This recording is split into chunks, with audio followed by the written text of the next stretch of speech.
Facebook. We are live from UN headquarters in New York. Taxes. Can they help us achieve the Sustainable Development Goals? Over the coming 3 days, the global conference of the Platform for Collaboration on Tax will try to answer that question. I am Helene Dan Rosengren with the UN Department of Economic and Social Affairs, and I'm very excited to be joined today by Jalia Kangave of the International Center for Tax and Development and by Thomas Lassourd of the Natural Resource Governance Institute. Thank you to both of you for joining us today. I have my first question to the both of you.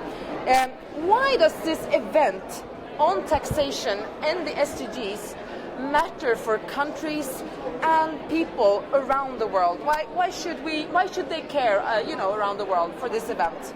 Well, Helen, first of all, thank you for having us here.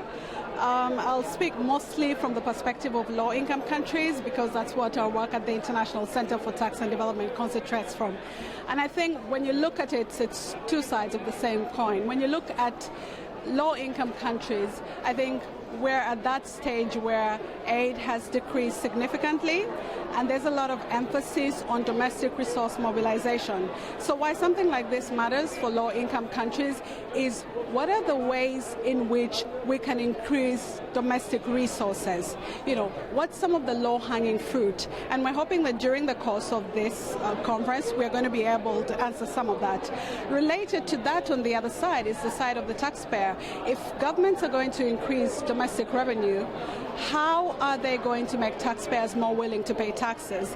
And I think it will be interesting to see here issues regarding equity. People are going to be more willing to pay taxes if they know, high-income earners are paying a lot and low-income earners are not paying much more than they should be paying. And then the second thing is regarding accountability.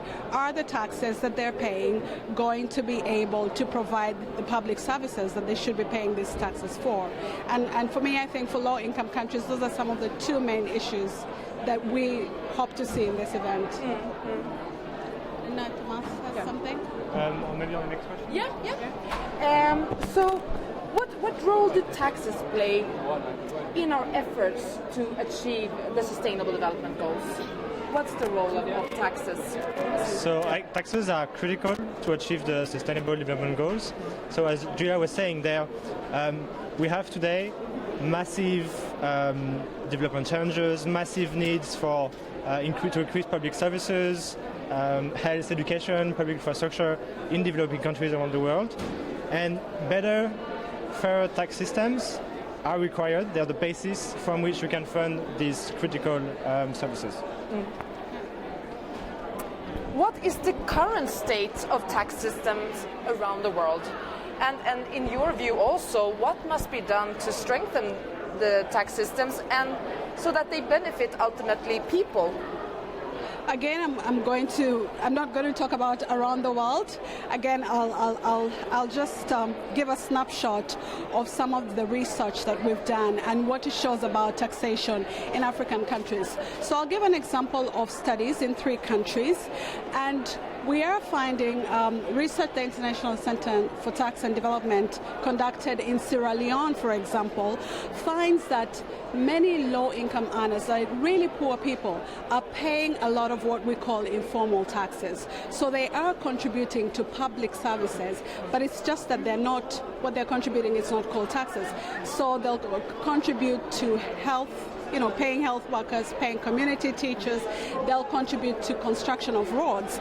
But we don't have that seen or captured very well. So we're missing something in the tax burden analysis when we look at taxes only from the mainstream understanding of taxation. That's one. The second thing, so essentially that's saying low-income countries, low-income earners are paying a lot in taxes. The second thing that we're seeing is that wealthy individuals are not paying as much as they should be paying in income taxes. In fact, they're largely evading.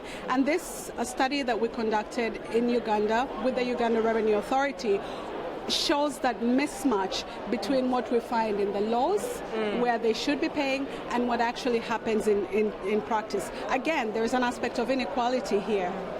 The third one, again, that shows the state of taxes in these countries is a study that we conducted in Ethiopia, which is showing the effective tax rates.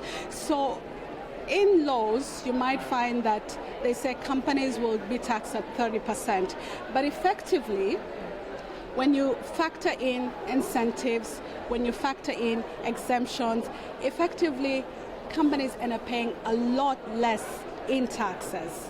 So these are just 3 examples. And what should be done in these cases? I can think of a few things. One, we need to widen the definition of taxation. If we concentrate on an idealized notion of taxes as income taxes and VAT, then we're missing out a lot on what low-income earners are paying. And so we're further marginalizing them. The second thing is governments in low-income countries need to take a really bold move to tax wealthy individuals. Wealthy individuals are normally either politicians or politically connected. And until we can start taxing those, again, we have an issue of inequality. The third one is regarding tax and transparency. Do we know what people are paying? Do we know how much we're paying?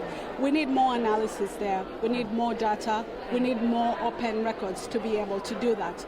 And lastly is the question of capacity, both of revenue authorities to collect taxes, but also the capacity of civil society, because civil society is going to play a very, very important role on aspects of accountability. Thank you. Did you want to add anything about the tax systems also? I would just emphasize one aspect in particular, the transparency aspect that you mentioned. So there's a key limitation for tax authorities around the world is access to information from complex multinational corporations. So there's an imbalance of information there, and that information will also be useful, valuable to citizens, civil society organizations, oversight actors, to hold both governments and companies accountable to how much taxes is paid. So I would just recommend that the information on tax obligations and tax payments, and in particular the natural resource sector, should continue to progress from the progress of the last few years. This afternoon, both of you will actually join parallel sessions, one focusing on natural resources and taxation on natural resources, and one on gender equality and how taxes can affect gender equality. So just asking you, Ms. Kangave, how does taxes play a role for gender equality and for our efforts to achieve Sustainable Development Goal 5 that you will also be addressing now in the afternoon? Let me first say that a lot of the research on tax so far has been looking at tax as a really neutral aspect that doesn't distinguish between men and women. More recently, we're having research that has come up to look at how taxes affect men and women differently. Now, I think that's a step in the right direction. What's missing in this research, however, which goes back to a previous point I made, is how we're defining taxes. Now, if we're defining taxes to mean income taxes and consumption taxes such as VAT, then we're leaving out a lot of the impact that taxes have on women, particularly in African countries. A UN report that was published in 2015, for example, says that women are only 11%. Women in the labor force are only 11% in the formal sector. So the 79, the remaining 89% is in the informal sector. What does that mean? That if we concentrate only on income taxes and value-added taxes, then we miss out a lot of the ways in which women are financing the states, particularly at the local level. I'll give you the example of the study again in Sierra Leone that was conducted. And in that study, our researchers found that 69% of the households in a study of 1,100 households, 69% of those were paying some form of informal taxes. To make matters worse, those taxes are regressive in nature. So when they looked at those who earn the most, those were just paying about 7% of their income in informal taxes. However, the lowest income quintile were paying 16% in informal taxes. So there's a mismatch there. If we want to talk about sustainable development goals and gender equality, we need to broaden this definition of taxation. And I hope that in the discussions this afternoon will maybe bring further light and suggested solutions as well to make this happen. Yes, and Mr. Lassourd, you will also join a parallel session focusing on natural resource taxation. So how does taxing natural resources benefit both the environment and the society? And you will also be talking in this session about a curse that we need to avoid. Can you tell us about these things? Of course. So just to give an idea of the critical importance of taxation in the natural resource sector, the oil, gas and mineral extraction is a capital-intensive activity, which means it creates few jobs. It tends to have very few linkages to the local economy, so few trickle-down effects to the local economy. And it tends to damage the environment and the livelihood of local populations. So really the single most important benefit that countries can get from natural resources is the tax revenue. So they have to get this right. What we call the natural resource curse is the paradox that many countries that are rich in abundant natural resources, oil, gas, minerals, diamond, etc., they tend to perform relatively poorly in terms of economic growth and public welfare and long-term development. And they also tend to have more unstable or more authoritarian political regimes. So what the risk in terms of taxation is that countries who miss up this one-time opportunity to use their resource to transform it into prosperity, they don't have a second chance. And that can take the form of not taxing it, not getting a fair share of the revenue, or wasting away that one-time revenue through wasteful spending or corruption. So I hope that both these sessions will bring further solutions to the table. So one last final question for both of you. What do you hope that this event, this 3-day event, will achieve for people around the globe that will ultimately sort of trickle down and benefit people? So my hope of this event is that it's really the beginning, but it establishes the basis for a coordinated, multilateral approach to taxation that really try to put people first, people today and future generation first. And this is really an opportunity to raise public revenues in a lot of countries to fund critical development challenges. I'm glad you talked about putting people first, because I think that helps to make the introduction for the question that I want to make, and that is, are we counting the people for whom we seek, like for whom we're saying we're talking on behalf? You know, are we really counting them? Are we putting them first? And again, I know I'm hitting on the question of informal taxes. If we continue with the idealized notion of taxation as we understand it in the West, then we're speaking over the experiences of so many women in African countries.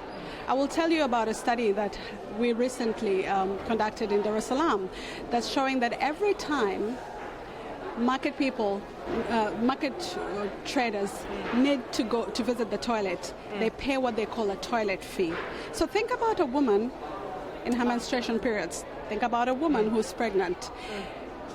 The official or formal market tax is just between 100 and 200 Tanzanian shillings. But every time the woman has to visit the toilet, she's paying between Tanzanian shillings 200 to 300. So the women tell us that sometimes they pay 15 times more in this toilet tax than they do. And we've seen with our research that it's not just this, it's so many other aspects of informal taxation. And so what I hope that will be achieved from this event is that we're going to come away with a more widened definition of taxation that puts these women at the center. Thank you. Thank you, and thanks for joining and for sharing your expertise with us and the viewers. And thank you, everyone who have been watching us online today. We will be posting under this live broadcast a link to the website where you will be able to find more information about the conference. And also, if you want to follow the discussion on social media, use the hashtag #TaxForDev and see what some of the updates from the event or what other topics people are discussing online. Again, thank you so much for watching us, and thank you for joining. Thank you for having us. Thank you. Yeah. Thank you. Pleasure to meet you. Yeah.